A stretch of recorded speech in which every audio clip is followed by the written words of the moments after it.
সরস্বতী পূজায় স্পেশাল খিচুড়ি বন্ধুরা করতেছি, দেখতে থাকো।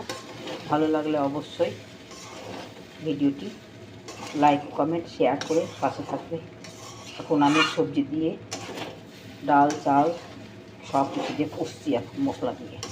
তারপরে গরম জল করতে বসিয়েছি। এইদিকে এই যে কাঁচা লঙ্কা দিয়ে দেবো, এখানে মটরশুঁটিটা দিয়ে দেবো,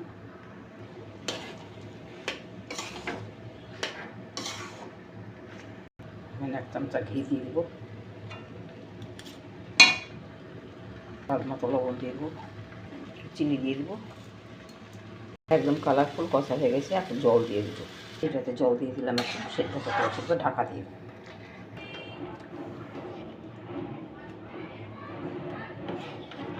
খিচুড়িটা হয়ে গেছে।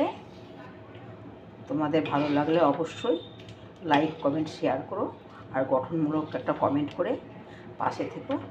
আর আমার এই রেসিপিটি শেয়ার করে দিয়ে অন্যকে দেখার সুযোগ করে দিও। ধন্যবাদ।